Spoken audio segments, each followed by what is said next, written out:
Yeah, calisthenics number 12. Yeah. Fly robotics. Bifocals, my only purpose is to feed the locals. I'm spreading love when I see you and gotta approach you. I see the goodness in you, I wouldn't John Wick you. I know you hustling for your family just to pay the fiscal. I see the God up in you, He bless your physical. While we navigating problems, the world is abysmal. Skip the one up, let's get it to the center. Your house is big as mine, we can always help each other. Affirmation smother, it ain't even cost me a dime to uplift my brother. What's going on, everybody? I'm coming to y'all live tonight by myself, man. How y'all doing out there tonight? Hey, listen, I wasn't planning on doing it by myself, but hey, everybody bailed on me, so I'm here. But I didn't want to leave y'all with nothing, so I kind of wanted to talk about a couple of things that I've been noticing about Black masculinity in my sessions as a therapist. And I wanted to, have a conversation with y'all to see if we can explore some of the narratives around Black masculinity and give space for Black men to share kind of what they were taught and how things have shaped them, and kind of what are we intentionally unlearning.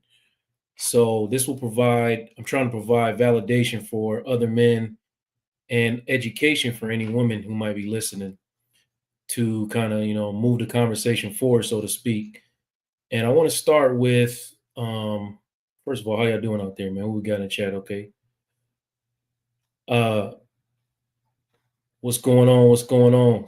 Thank you for joining me tonight. I sure appreciate you. I see some numbers out there, man. Thank y'all for joining me tonight. I won't be long. I'll take about 15, 20 minutes of your time.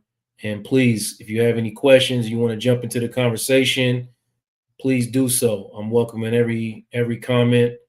I definitely want to make this an open conversation. But I did want to share with y'all, because I had to do this. I kind of wasn't really, I was led to do this by some of the conversations I've been having in session over the last couple of weeks. And what I'm noticing about Black masculinity is that it has been shaped more by survival than authenticity. And from a young man, many black boys are taught to be tough, right? Emotionless, resilient. I literally had a client this week tell me that he was told basically at 13 by his father, it's time to stop crying. It's over with, right? It's over with. And I've heard that so many times in session, and I really want to talk to y'all about, how do y'all feel about that, man? What do you think that it is that we need to unlearn about some of this stuff, and how is this making us show up in our relationships, in our fatherhood, in our work environments? What is it doing? Because that's not healthy, telling a Black boy not to cry no more. I'm just gonna be real with you. That's not healthy. I've worked with grown men, I've worked with young boys, and I know that, I literally work with a young child right now who is 13, terrified to talk to his father about not even wanting to play certain sports, right? He's terrified. So imagine you have a son, or you're somebody's son, and you don't feel safe to go talk to your father about how you want to live your own life.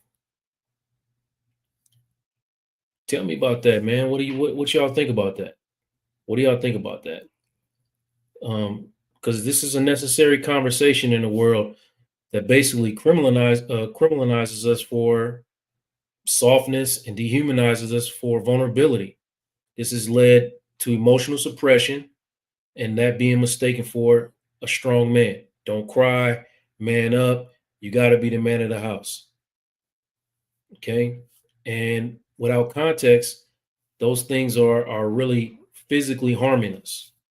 They're really physically harming us. So, these aren't just cultural sayings. They're defense. This ain't just something you hear it's defense mechanisms passed down in households shaped by racism, economic instability, which is, basically financial trauma, passed down to incarceration, and trauma. So that's one. My watch talking for no reason. That's one of the things that I noticed. Another thing that I notice is there is a deep emotional hunger beneath the performance of strength. Okay. Talk to me. Thank y'all. Big Mac, what's up, brother? Lawrence Lamar, appreciate you, man. Thank you for coming out tonight. How you feeling, bro? I'm good. I'm glad to see you, man. How you doing? Thank y'all for being here. I really appreciate it. Okay, what I was saying was there's a deep emotional hunger beneath the performance of strength. So when you strip away, all that macho stuff, the silence, the anger, and just plain out, I'm just trying to be cool, you find that a lot of black men are lonely. They really are. They're scared to trust and longing to be seen, not just respected, right? We gonna get our respect. I walk in the room when I was a teacher. I walk in the room, I'm automatically getting respect. I get that, but there's a lot of times that I didn't. I felt lonely. I definitely didn't trust anybody, and plenty of times where I just kind of wanted to be seen. Okay, talk to me in the chat if you feel any of that, man. If you've ever felt that way, and haven't really felt like you've had the words to express that or say that out loud because you have a fear of just being called soft or whatever it is, Um, yeah, Big Mac says as a parent you have to talk to your sons. I have two sons. You have to talk to them about expressing their feelings. I don't want my sons to process these things the way that I processed them growing up. I never felt safe being vulnerable. I know I'm not the only one. And Junior, I'm 44 years old. So I know there's a generation of men who never felt safe expressing their feelings. And some of that, in some form or fashion, has come back to bite you in some kind of way. I know it has, bro. I know it has. So um we don't lack feelings. We feel stuff. We sometimes lack the language and the permission to express our feelings. We're seeing more black men begin to explore today, you know, because there's a less resistance and less shame in the world. But even still, when you know better, as a therapist, I know better. I know better, and I still struggle with being able to express myself in certain forms. And if I'm in a room full of men, I'm not always the first to jump out and be like, "Hey, I love you." You know what I'm saying? You know what I mean? It's just and it affects us not only mentally, but it starts to affect us physically. And I can guarantee you, like your body keeps the score of your emotions, man. That's a real thing. You're gonna see that in your high blood pressure and your diabetes, all the things that us stroking out, all the things that eventually jump on our backs. A lot of it has to do with the fact that we're not at peace, constantly keeping things bottled up. That's stressful, bro. That's stressful. You know. Another thing I wanted to talk to y'all about, man. Many brothers are working right now and actively unlearning and redefining what manhood means. I see that. I work on that. I'm openly talking to people right now who are working on changing that narrative and trying to understand what it's like to be emotionally vulnerable and still create safety for ourselves, because we want to be able to talk about certain things without feeling like our masculinity is being compromised. I'm not less of a man because I tell you that I'm hurt. Okay. I'm not less of a man because I'm telling you I don't like this or I don't feel good about this. All right. I want to be seen for more than just my performance. You know, I want to be understood, heard, and all the things that come with that. So whether it's through therapy, because we're becoming fathers, and our fathers, talk to us through that belt, and we don't want to talk to our kids like that. Some of us do. Some of us still think the belt is the way. Whether it's just through brotherhood, man, just talking to each other and having more conversations with men. I mean, when I was a teenage boy, I lied to my friends all the time, and I'm sure they was lying to me about all kind of stuff, you know. But that was just part of what it was. So, but more black men are rejecting that outdated blueprint about choosing authenticity over, being stoic and cold. And a lot of men, as funny as this may sound to y'all, some of us are embracing softness. Now, they some might call it, oh, you getting sassy, whatever. But no, man, it's not about that. It's about embracing rest, bro. I'm tired. I'm tired. I'm tired of holding and carrying everything. I'm tired of that. I want to let some of this go. I want to talk to my brothers about what they dealing with. You know, especially as a young person, as an older person, embracing getting older and aging. You have to have a conversation with somebody about that, man. You got to have a conversation with somebody about that. Getting older sometimes is hard, man, because we can't. It's not just a sexual thing. You can't perform in a lot of ways that you used to perform, and that's hard for men. That's hard for men to accept. You know what I'm saying? It's hard, bro. So I want you. I mean, we embracing softness. A lot of us are trying to be accountable and recognizing that the way we're showing up in certain situations isn't necessarily healthy, and we need to do better. Okay. Um, we embracing emotional intimacy, not just with our women, but with, like I said, with our brothers. Um, and recognizing that's being whole, sitting down and having conversations with our brothers and talking about things that's bothering each other. And we seeing a shift from that silent suffering to intentional healing. You know what I'm saying? Talk to me if you understand what I'm talking about, man. Let me know. Okay. And I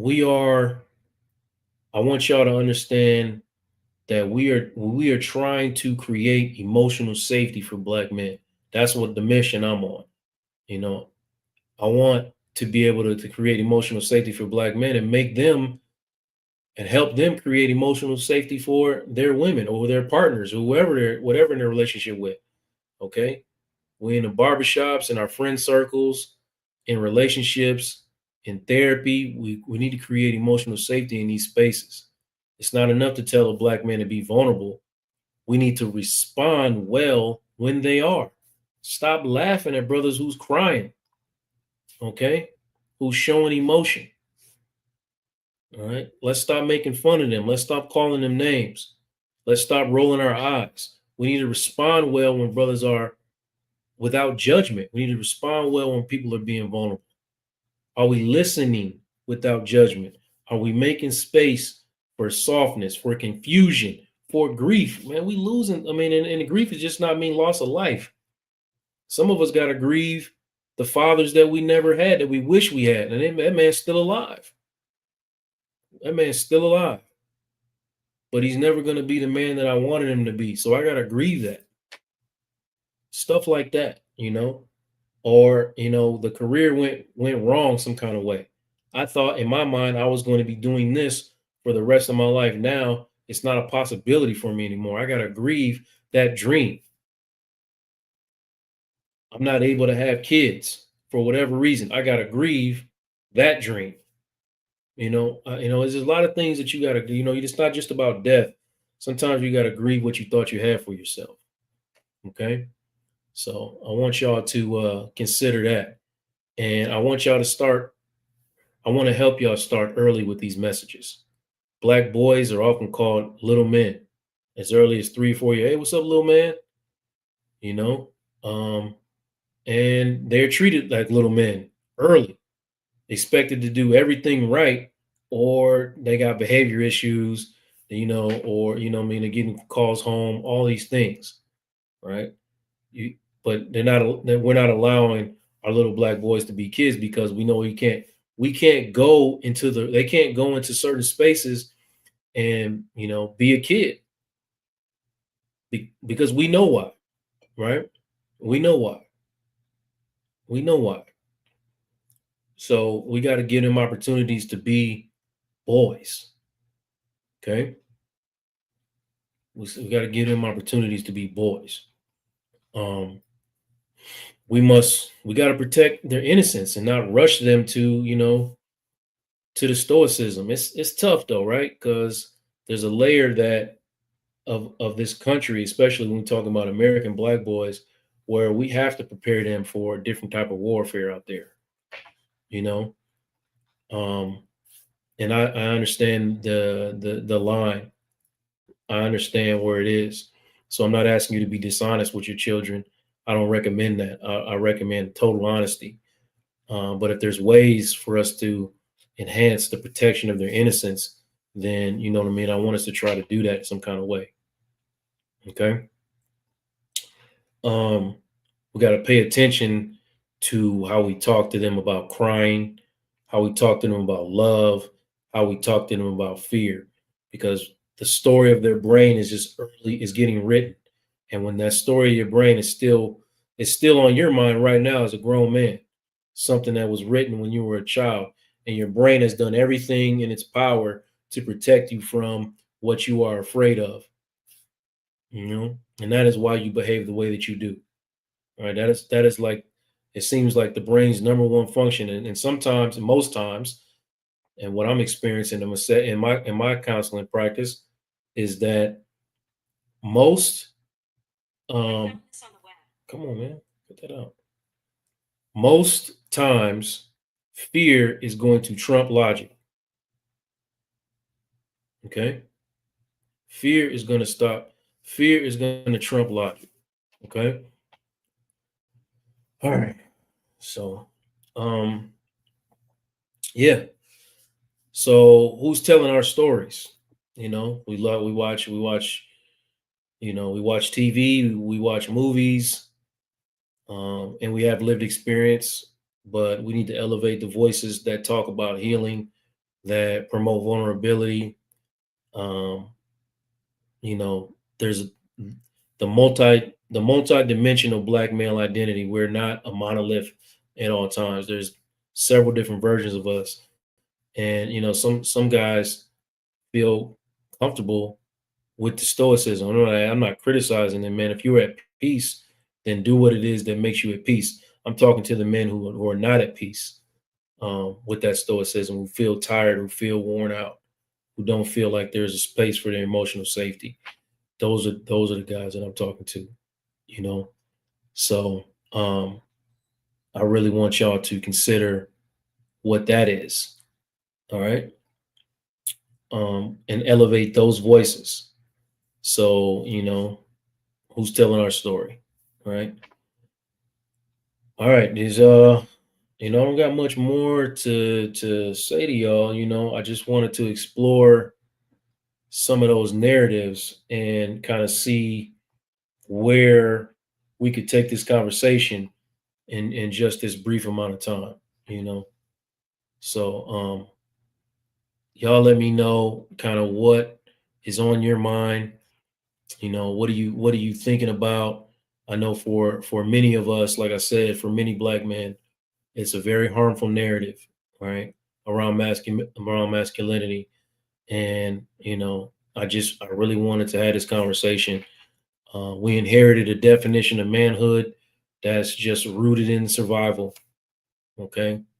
And I want to be able to move us out of survival, or at least have conversations that help move us out of survival and into a thriving space. Okay. Okay. I appreciate you, Mike. Thank you for that comment, brother. Thank you. Um, like I said, I had a panel of men tonight, um, and they all bailed on me. So, well, a couple of no shows and a couple of hey, I can't make it. But and I wasn't going to do this, but somebody talked me into it. So I'm not always as comfortable. This is me being vulnerable right here. I'm not always comfortable, sitting on this panel by myself. What we got here, Shirley? I'm looking for a male therapist for my son. Dr. Umar Johnson was going to help me with him, but he was so busy. I normally like to do his therapy via FaceTime or the phone. So okay, yeah, you can do that, Shirley. My website is right here. You can reach out to you get on my website and reach out, and I will definitely reach out back, and we have a conversation about your son. How old is your son, by the way, Shirley? Um, yeah, Big Mac says knowing when to ask for help has always been an issue of mine. You're not alone in that, Big Mac. You're not alone in that, man. We often struggle with asking for help. You know, you're not alone in that. That's something I have a problem with too. Um, are you getting better at it, or are you still struggling with it? Because right now, asking for help for Black men can often feel like a weakness, a failure, and we're exposed. It's not just about pride, it's about protection. I don't want to be seen as someone who can't get the job done. If I admit that I need help, I lose control, I lose power, I look soft, I look needy, and in this world, that can get me killed, literally killed or rejected.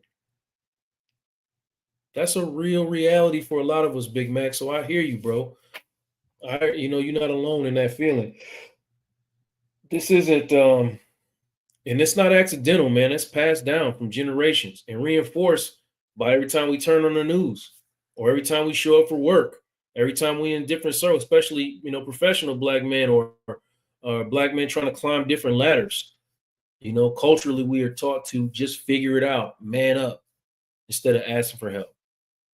We we get praised for just being providers, but shame when we have some needs. Come on, brother. Y'all hear me what I just said?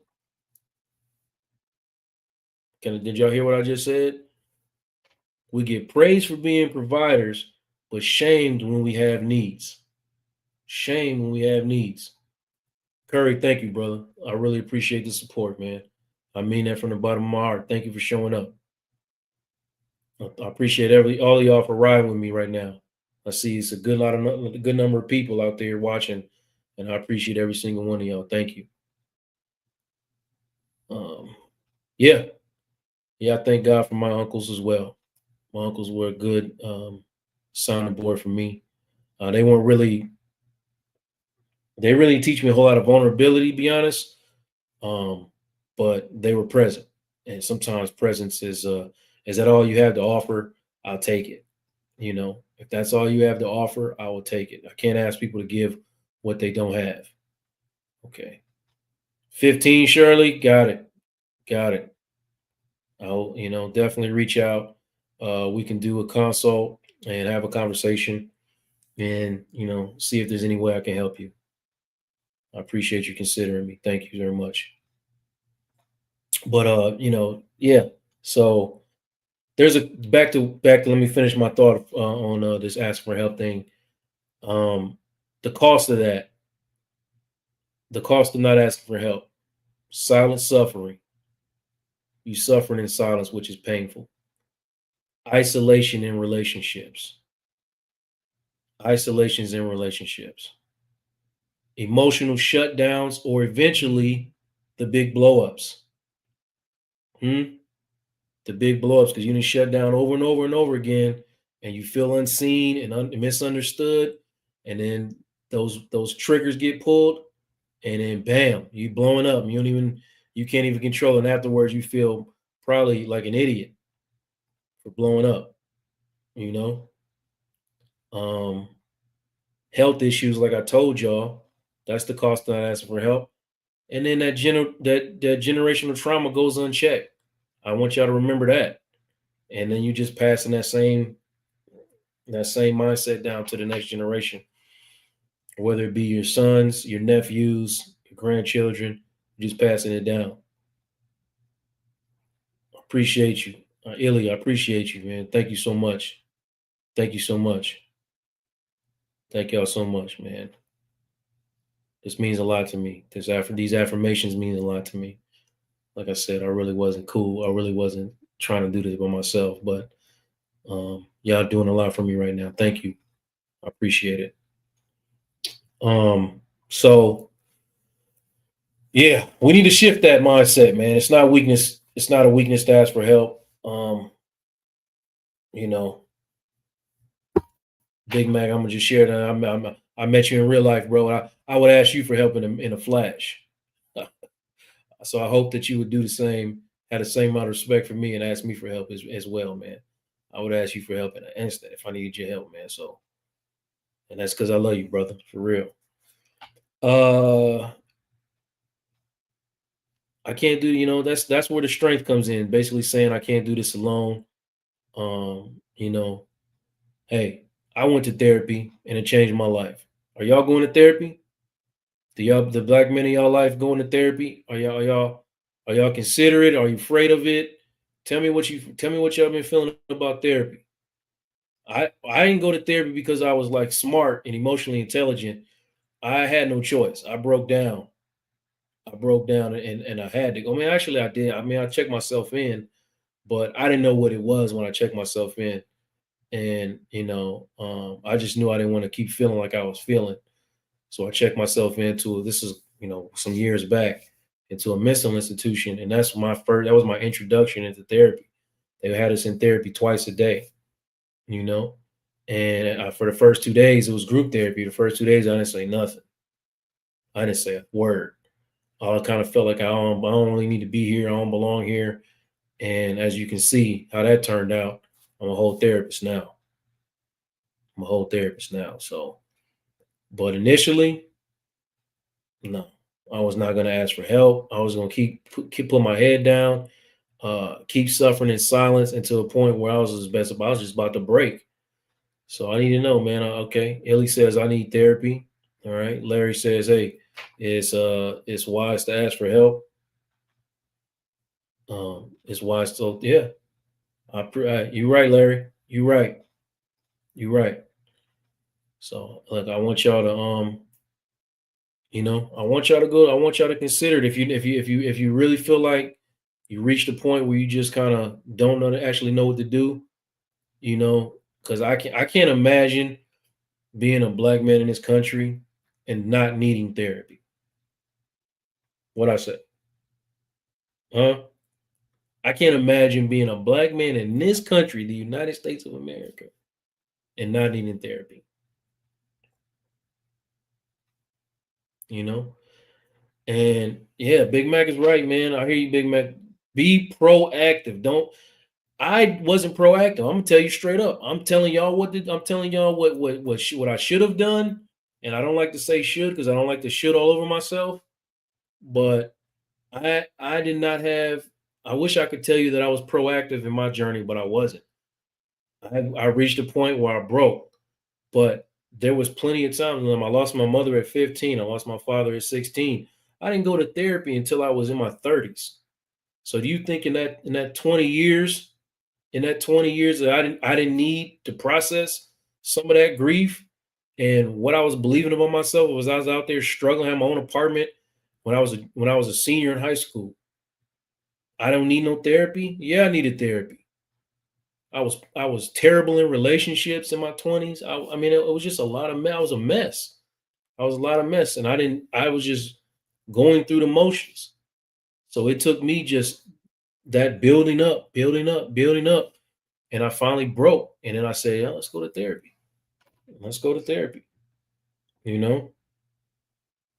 Um, you know? Um, so I just kind of want to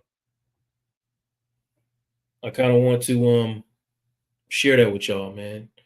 Share the little pieces of that journey and see if y'all can consider hopefully inspire somebody to go to therapy. Okay. All right. Let me see. What else do I want to talk to y'all about before I get off of this thing, man? I didn't talk too much. So some things I want to leave with y'all, man. Um, when was a time that you needed help and you didn't ask? Think about that. And I want you to consider what held you back. Okay. What held you back? And what would have made it easier for you to ask for help? Think about these things. These are the kind of questions that I help you process when you're in the therapy space.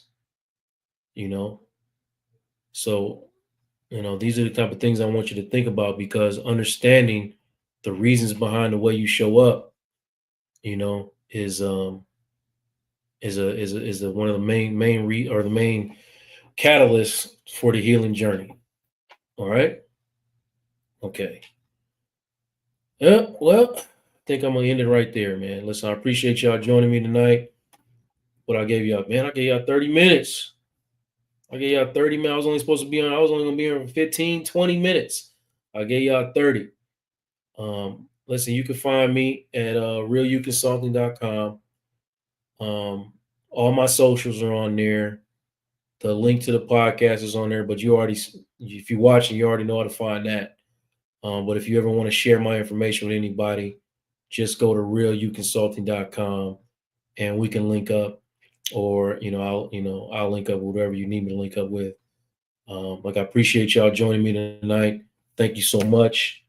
I'm gonna do this more often because I feel much more comfortable knowing that it made a difference for some of us. All right, so I'm gonna do this more often. I'm not gonna rely so much on guests and people coming to have these different conversations. And I was unprepared to do this by myself, so hopefully when I come back, I'll be more prepared to talk to y'all and interact with y'all. And like always, man, if you have any questions, please reach out. I will answer questions either on the show or in these chats, man. All right.